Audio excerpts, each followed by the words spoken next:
I'm Dan Smolin. I built a successful executive career in marketing and communications before becoming a top headhunter and founding my own executive search firm. Now get this, every day, mainstream media runs stories in which old school bosses and thought leaders frame your work and workplace issues in ways that are often divisive and unmeaningful. And that's just crazy. The time has come for you to answer the question, what's your work fit, so that your work and career fit who you are, how you want to live, and what you want your lasting contributions to be. What's your work fit? It answers your questions and tackles the issues that keep you up at night about advancing your career in this time of workplace revolution.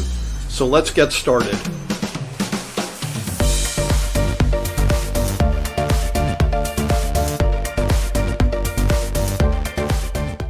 Hey everyone, welcome back. Happy September. I hope you all had a wonderful summer. We haven't been around since May. It seems like a year ago. So much has happened in the world and in the future of work and workplace. And hopefully this season we're going to touch upon a lot of real-time topics that are of interest to you.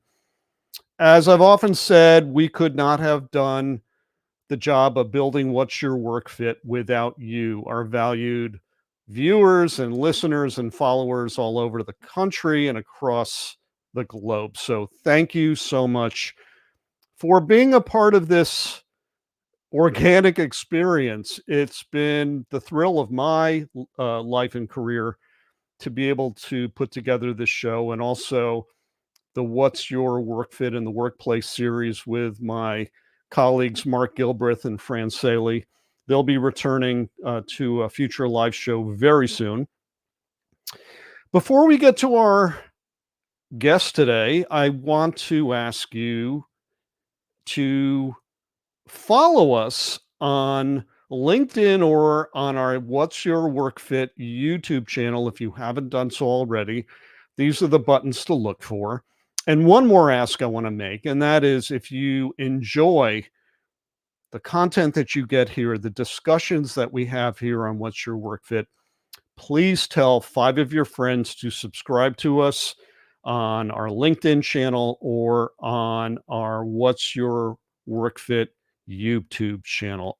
Okay, it is my great privilege to welcome back Julie Winkle Giulioni. How you doing, Julie? Hey, Dan, I am great. Congratulations on your new season. And this is episode 255. Yes.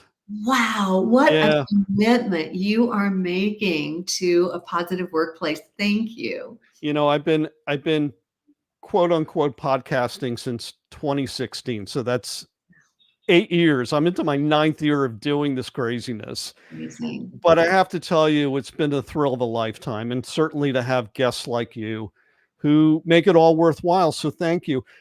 Julie, I want to get to our lead question, but before we do that, some congratulations.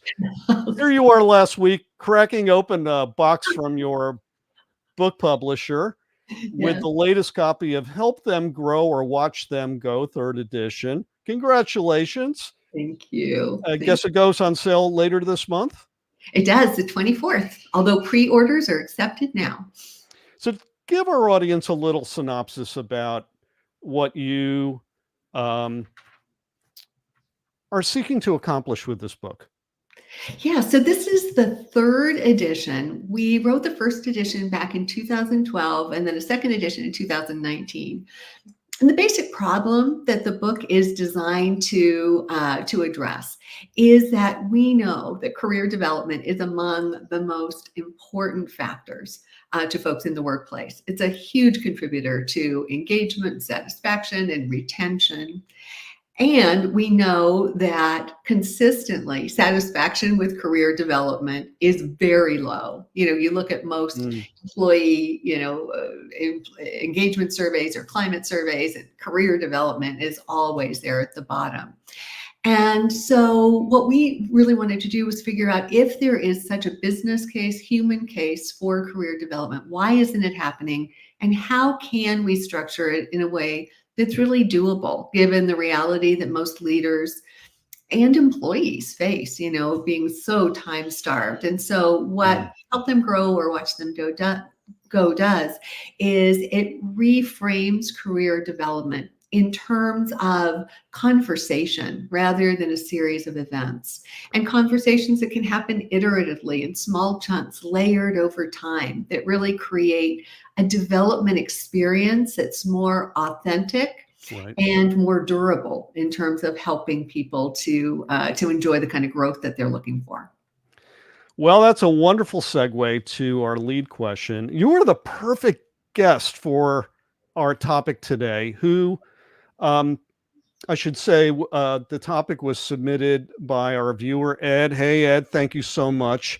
So let me describe Ed for you. He is a middle manager and a team leader for a large home services company. Now, what is a home services company? You've seen them advertised on TV. They're the company that comes with a truck to your house to fix your plumbing or your electrical that needs work or your HVAC system or your gutters need cleaning, that kind of stuff. It's a huge business. Ed works for a big growing company and he's hired a lot of really great people, but he worries that some of them, especially the best of them, are going to leave the nest at some point for other opportunities. He's followed the past discussions on employee experience on what's your work fit, and he thinks that EX has merit. But Julie, he wonders, how do I make employee experience matter? So help Ed out here a little bit. How do we make employee experience matter?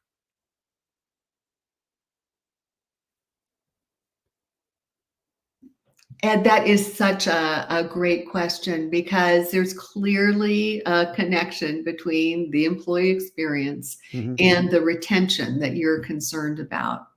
And at its core, as I work with individuals and organizations, what I've come to understand is that so much of the employee experience boils down to the relationship that folks have with you, Ed, as a supervisor, as a Mm. manager, with coworkers, with the organization.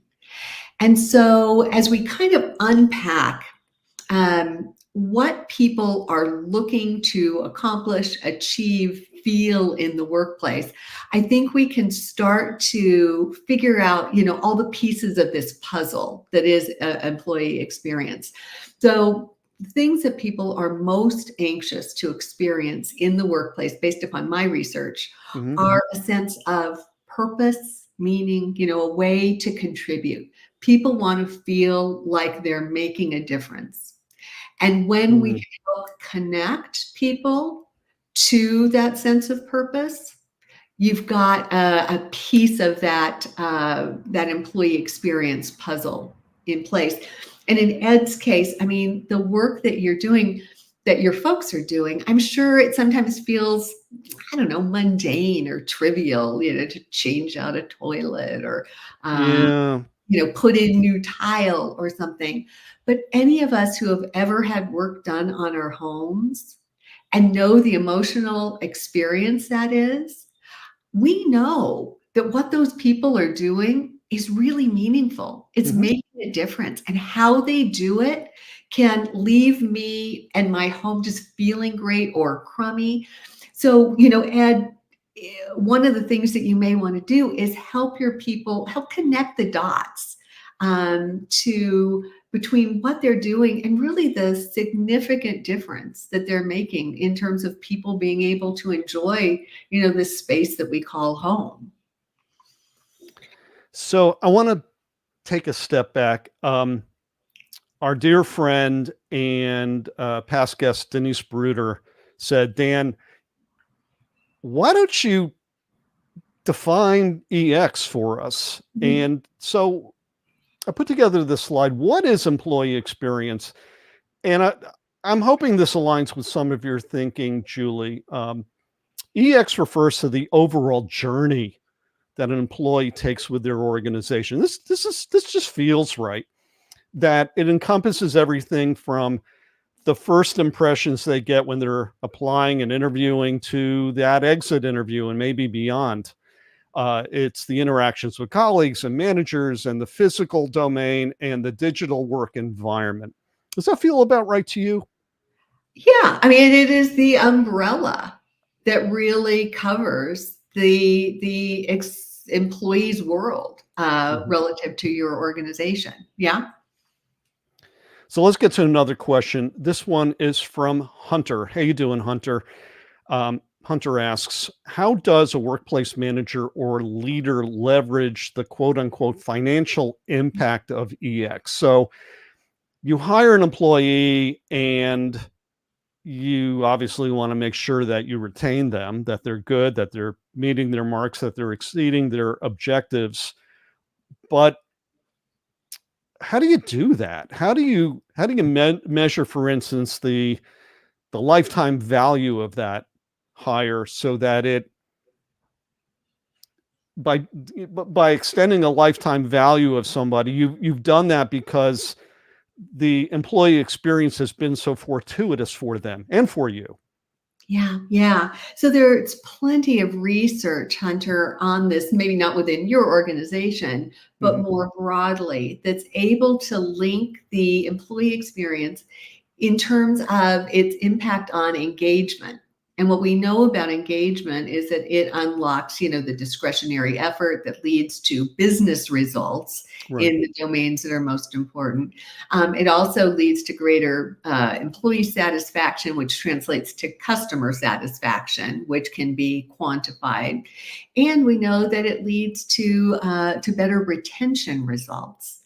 So out in the general research world, you can find the metrics that point and justify that an investment in employee experience will deliver all of these things. Right. Not to mention, you have plenty of research also on what it costs to replace that employee whose experience isn't such that they want to stick around. At the micro level, at the individual level, it's sometimes difficult to wrap dollars around that. And yet, if we're willing to look at the more subjective qualitative experience, I think there are also things that we can look at there in terms of team dynamics and, ability to recruit, even the time that it takes to recruit and replace an employee speaks in part to the reputation of the organization and the experiences of employees who are there that roll up to that. I would imagine a lot of this discussion in some workplaces causes an old school manager to say, "Oh, come on, that's what the money's for." Right. That old trope from Mad Men where Don Draper says to Peggy, "That's what the money's for. I'm not going to praise you. I'm not going to support you. Do your job. I'll pay you money, and that'll be your big reward." People aren't that one dimensional, though. Yeah. And in a quest for work fit, where work becomes a wonderful part of the day, you want that time where you are engaged in the workplace, be it in a co-location or virtually or off-site, to be positive and meaningful and rise to the level of joy that the rest of the part of your day hopefully does. So in your work, how have you had to confront the old school thinking that keeps workplaces from achieving a positive EX quotient? So what I've noticed, and I'd be anxious to hear if this is your experience as well, Dan, is the experience of COVID and the Great Resignation continues to loom large in the minds of a lot of the leaders and the managers that I'm working with. Okay. And so folks I found who might have had that old school orientation they've come into a new school, or at least they're appreciating a new school. They're appreciating kind of the bigger picture when it comes to the relationship between work and life for Mhm. most people. What have you found? Oh, I would agree with that. I think that, well, certainly in the C-suite, if the C-suite is big enough and hiring talent is a demand driver for success, meaning that, especially in financial services, Mm, you constantly need new talent to fill the ranks because people, obviously, if they are money motivated, they're going to grow in their careers, leaving vacancies that they created, perhaps in the entry level or a step above. mhm, So I think that in the C-suite of many large brands, that is certainly the case. I'm not so certain how it's working in smaller companies, certainly mid-range companies that aren't on the radar, that don't have to report their quarterly earnings to the street, if you will. So mhm. that part I'm not sure. Yeah. Um, this I will say, Julie, in my days of recruiting, the term EX or employee experience never came up. Mm, mhm. And that is because it was all about find me somebody who is already ready, who is all ready to hit the ground running on day one. They have the prescribed skill I am looking for. They have the experience I'm looking for so that I don't have to train them.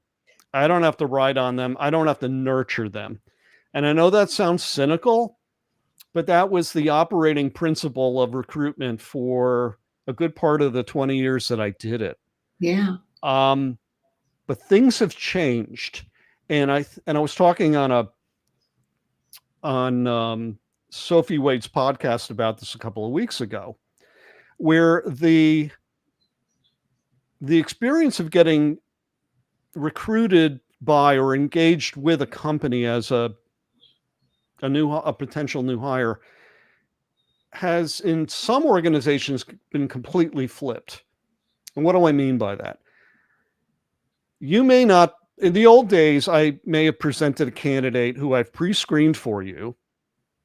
I know they have the right experience. I know they have the right attitude. They could do the job. They'll be great at doing the job. Um, and the people that are first time interviewing them have never met them. They have not had that experience. So what has changed? And you brought up the Great Resignation. That's when I first started seeing companies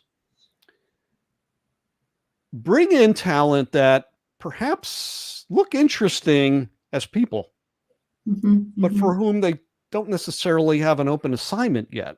mhm. So they bring them in, have coffee with them, get to know them, see what they like about them, see if they bring something new to the organization that wasn't there before.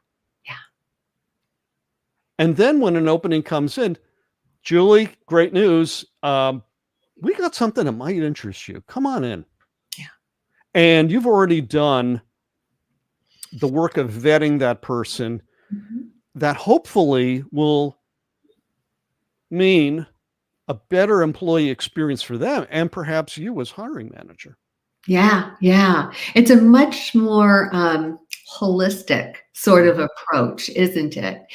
And I think it speaks to, maybe a more human approach to management in general, humane and human.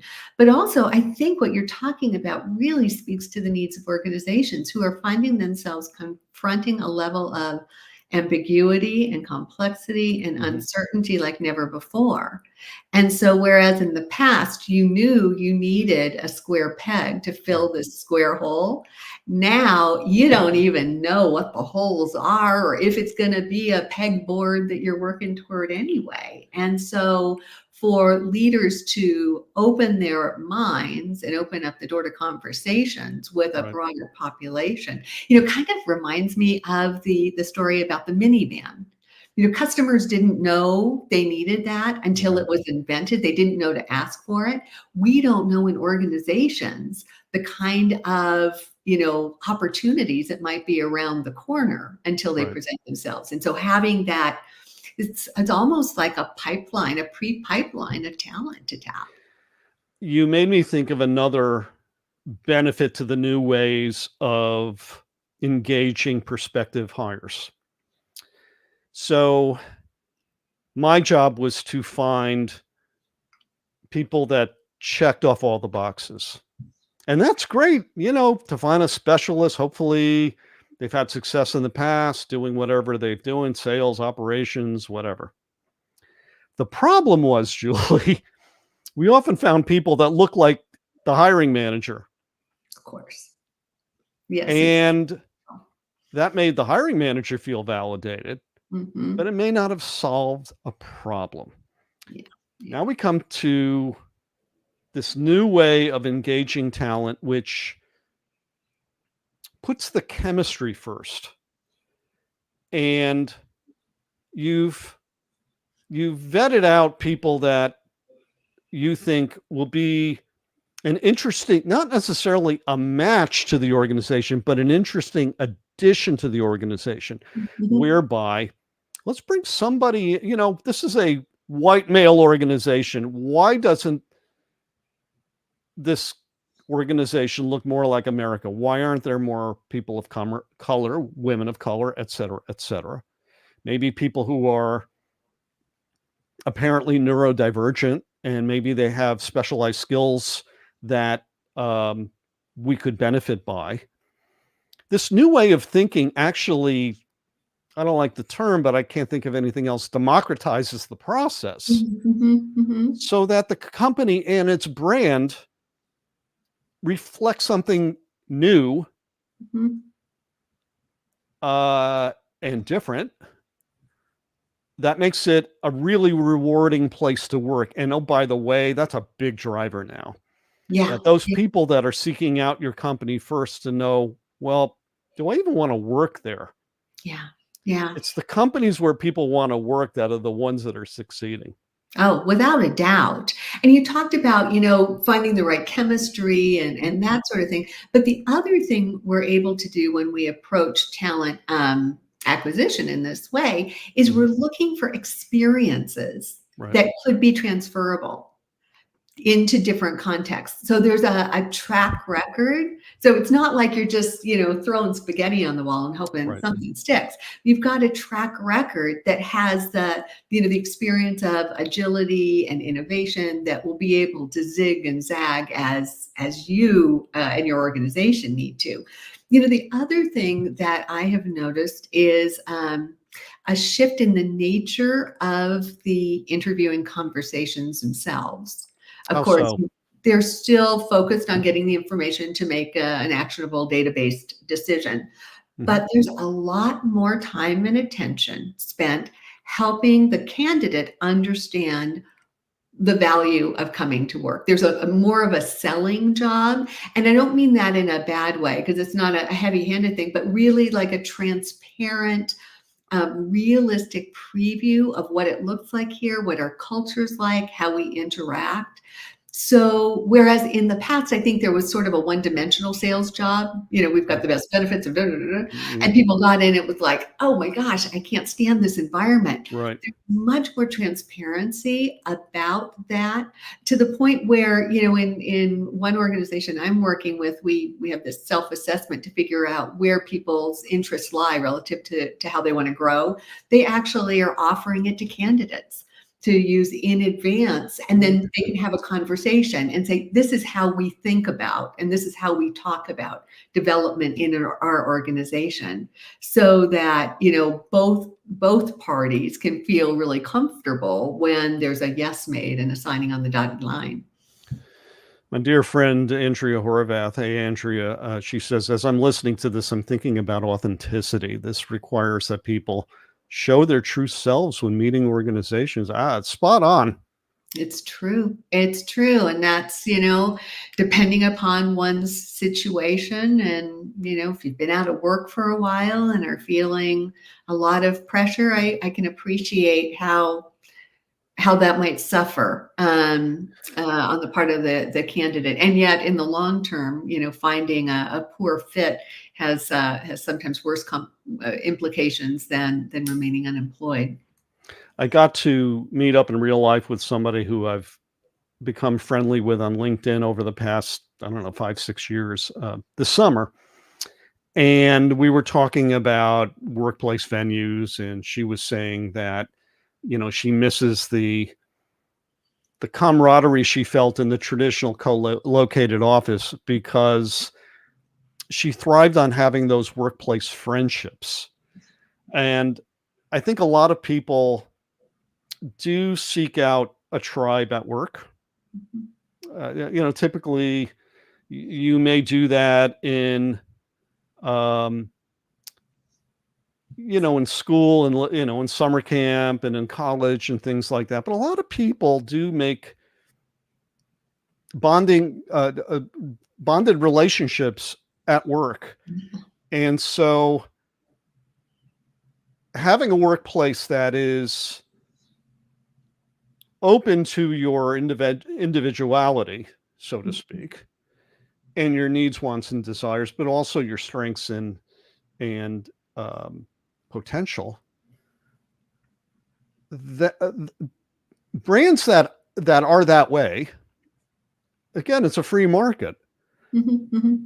They're gonna get the best hires, and they're also going to Andrea's point, allow people to be their true selves. Mm-hmm, mm-hmm. Yeah, yeah. And what you're talking about in terms of that connection that so many of us are looking for. And when you think about it, as adults, it is the workplace where most of us make most of our friends. I mean, it's Right. it's where we spent most of our time. And the notion of not being co-located as much as we were in the past definitely has affected that. And we've got, the loneliness epidemic in the United States. And, I think the idea of belonging and inclusion is one piece of that employee experience puzzle. People are looking for that sense of, I belong here. Right. I'm valued here. My skills and differences, to your point, are respected and leveraged, and they make a difference. And that approach gets people to achieving a work fit. Yeah. Whereby, I mean, I've often told the story like a broken record, my years in advertising, when I was working up towards 80 hours a week, just because I had to. Mm-hmm. There was a brick wall between my work life and everything else. The two didn't intersect, but the two were, not enmeshed, if you will, to being a good experience across the board. And so I spent a lot of time on a chiropractor's table because that's what work was doing to me. I want to get to Jackie's comment. Jackie Young. Hey, Jackie. Does AI resume screening preclude this approach? Wow, That's an interesting question. It is a very interesting question, Jacqueline. And it's above my pay grade. I want to be, honest with you in terms of my exposure there. But, there is an argument for some balance here, for an integration of technology and humanity in all dimensions of work life. When we think about AI coming in, it's likely not taking over jobs, but it's changing the nature of the job. And so AI is a tool. And so if the tool is being used to effectively to evaluate certain characteristics that can be evaluated that way, that's one thing. But I think your point is well taken when it comes to what Dan was talking about in terms of, sort of that spark of imagination that a hiring manager has, and the willingness to, open the door a little wider. I don't really know what I'm looking for, but but I'll see some experiences that might have the agility to help me. That's not something that an AI tool can probably, I don't know, right now at least, can probably not be all that helpful with. Well, we'll see. By the week, it's getting smarter and smarter. Good But point. here's where it may help, especially if it feeds the pipeline, Jackie, to find prospective talent out there who may be an interesting addition to the company. So, so where am I going with this? I think that, here's where I'm going with this. When I was in recruiting, there was a famous three-legged table idea that was posited by Heidrick Struggles, the big retained search firm. And they described how recruiting works. You present a candidate, and they absolutely have to be tight to the spec that they can do the job. Secondarily, they should be really excited and motivated about the prospect of doing the job. The third leg of the table is after 90 days, will we hate them? Right. Now, okay, that was said tongue in cheek, but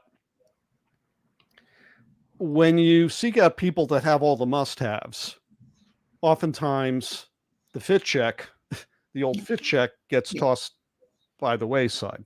Yeah. Jackie, where AI may help this is maybe in picking up some language, something out there about this candidate that will bubble up so that the prospective hiring manager says, you know what, we want to bring Julie in. There's something about her story that just seems novel and perhaps beneficial to our company and brand.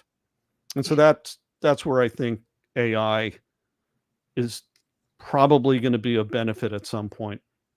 So sourcing and finding new places and avenues for finding that unique kind of more ambiguous talent that we might be looking for. Right. So I want to pivot to a topic that bubbled up last week and kind of blew up on my feed. And it's the plight of the middle manager. And so I want to get to Mark Griffin's comment first, that 43% of middle managers report burnout, which is not surprising given work which is pressured by VUCA, or volatility, uncertainty, complexity, and ambiguity, is present and is also accelerated by that AI disruption that Jackie mentioned. So what is it about the middle manager who seems to be squeezed? Thank you, Microsoft Copilot, for rendering this absurd artistic illustration. But how can we improve the middle manager employee experience? Do you have any thoughts on that, Julie? Yeah, middle managers have always been, between a rock and a hard place. It's always, in my opinion, been one of the toughest roles in an organization, because you've got senior management pushing strategy, pushing goals, pushing outcomes down. And then you've got the employee that you're trying to manage and the pressure that comes there. And it's a pressure cooker for many middle managers. The other thing is, right now, there are fewer and fewer of these people. Right. Organizations are scrapping that layer. And so there are fewer of those folks doing the extraordinary work that needs to be done to bridge that gap. The other thing that makes it complicated is it tends to combine both strategy and tactic at that level. And so what hat am I wearing at any given time? And so no silver bullet for this, unfortunately. What I've seen is that the middle managers who are able to keep all of the plates spinning, without spending too much time at their chiropractor, Dan. Oh, yeah. Those are the ones who have been able to develop their own skills and the cadence and the processes to develop their teams. And so having very skillful employees who are able to help carry the load, having also the transparency, I mean, being just really clear and authentic, back to one of your other guests or members here, being transparent about what's going on. I think in the past, a lot of times middle managers felt like they had to be this opaque wall and not let anybody in on what's going on upstairs. But that kind of transparency allows employees to understand, to align better, and also just to offer those middle managers who are under so much pressure a little bit of grace. Yes, grace. But I'm also wondering if they should also be offered the opportunity for true leadership, skill development. I think a lot, and I've talked to you offline about this too, is that in the wake of the pandemic, certainly, we've gotten to more outcome-based performance models, meaning not just did you meet your bogey, did you beat your bogey, did you drive more revenues, but have that, what is the work that this team is doing, and how can we effort it along in such a way that we're just crushing it.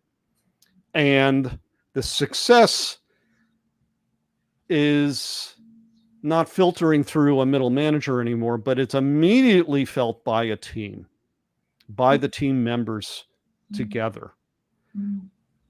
I'm eager to know what you think about this, but it feels to me as if where we are heading, where the zeitgeist is heading in the workplace, is more team management, more team ideation, so that even the least senior members of that team have skin in the game.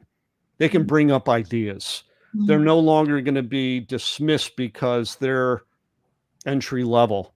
You know, oftentimes, and you see this in companies like Ford Motor Company and Intel and so forth, it's those on the ground talent that often come up with the best ideas because they are real time dealing with the problems associated with those ideas.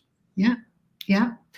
I did a project, golly, it has been decades ago, back probably in the 90s with Intel, when they were opening up new fabs and instituting self-directed work teams for that exact reason. The understanding was those were the folks who were closest to the problems, who, if properly skilled, would be able to do the work most effectively, make the best decisions, serve the customer ultimately best. I mean, that was really the far end of the continuum. But I would agree with you. I think, you know, in at least the organizations with which I work, there is an awareness that the employees that one hires in have skills and knowledge and experiences and insights that can help drive the business. And that managers who want to succeed are going to tap everything that's available to those folks. And I am seeing more and more organizations offering leadership style learning opportunities to frontline workers, not necessarily in service of ultimately moving up the corporate ladder, but to ensure that we've embedded the skills that people need to be able to participate in the process and contribute optimally.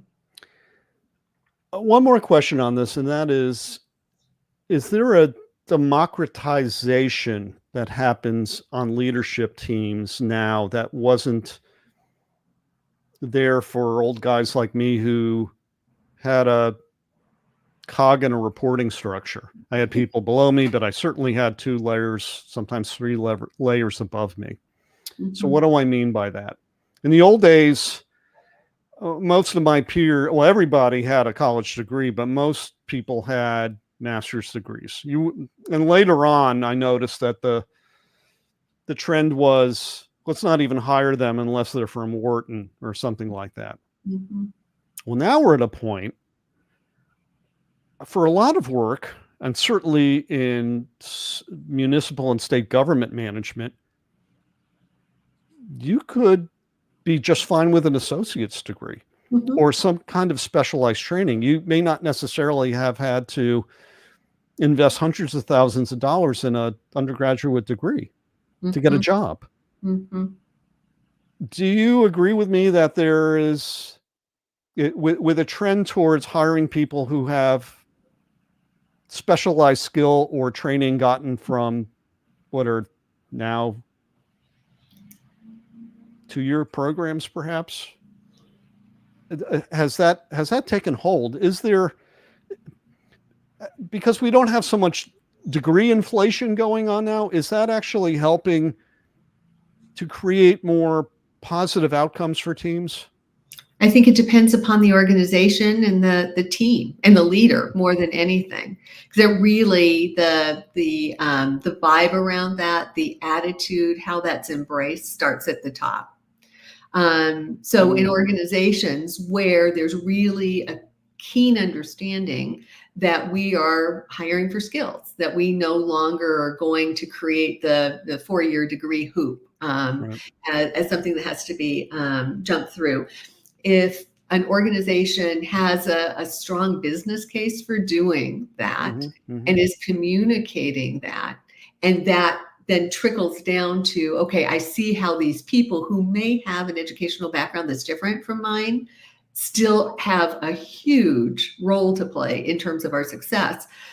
That creates more of an even playing field. I think the other, you talk about democratization. I think the other piece of this that's worth exploring is at the same time that there's a bit of democratization, perhaps in terms of requirements or baseline requirements, there's also a real democratization of learning. When Yeah. you look at, you can click a button and learn almost anything you want to learn today. That also allows those who may not have had that 4-year degree necessarily to fill in gaps or perhaps launch, even further forward in skills that others on the team don't have. And so I think those two things together are really exciting. And, it is a leadership opportunity to create a full, inclusive culture that makes the most of all that. I think it could be a win-win. I used to live near a military community here in Northern Virginia, and a lot of the Marines that had retired from service, they didn't have college degrees, Mhm. but they had specialized skill, often in things like logistics and in team management or whatever. They had specialized skills that were easily transferable. Yeah. But unfortunately, 20 years ago when I lived around Quantico, there weren't gateways for some really motivated people coming out of service. Yeah. Yeah. So maybe we'll get to a better place. Yeah. Yeah. And I think, it goes back to what we were talking about before. There's a little bit of taking the borders off of things, whether it's job titles and Yeah. job descriptions or candidate requirements, getting a little bit blurry around the edges Yeah. does allow us to attract and capture, unique talent and perhaps propel the organization forward. Julie, we've run out of time. It's the tough part about this show. I'm involved in this great conversation that I don't want to end with somebody who I truly respect and like. Thank you so much for being on What's Your Work Fit today. We're going Thank to you. get to the final question, but first, I wanted to give you an opportunity to point our viewers and listeners to your social media. Where may they find you, Thank and you how for may they contact you? Thank you for asking. I'm here on LinkedIn. I think I'm the only Julie Winkle Giulioni. And my website is juliewinklegiulioni.com. It's got tons of information about the new book and other resources to support leaders and managers primarily as they help those around them to grow. Wonderful.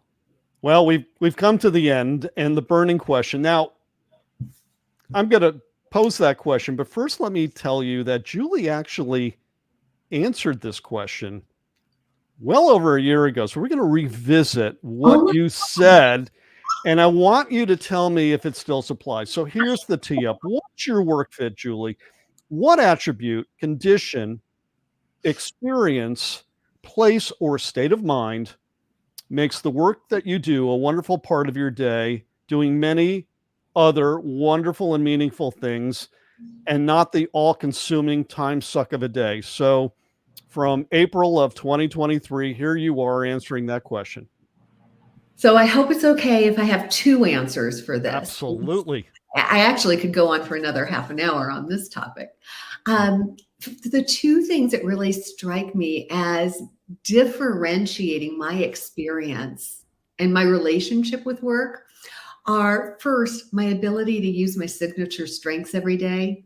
The days when I am doing what I do best, when I'm in that flow state, when I'm just feeling that sense of, this is how it's supposed to be. Those are the days that that really strike me as being the most satisfying and integrated into my whole life. And then the other dimension of that, and I think it's probably not separate from, but feeds into, is I need to feel like I'm making a difference, or at least making progress. And making a difference doesn't have to be, solving world hunger, right, but just even making a small difference, offering a suggestion that makes life easier for someone, coaching someone so that they feel a little bit more confident in moving forward in a particular direction, or just feeling like I've made one molecule of progress. It's those days where you're just treading water and you don't feel like you're getting anywhere, that make you wonder why you're doing this stuff. And yet when you feel that sense of, oh, okay, I was there and now I'm here, we're moving in the right direction. So flow state, making a difference. You are a noble soul. Anything changed there? I don't disagree with her. What woman you had on last year? What I was going to say today, and it's just a compliment to that, is I am a challenge junkie.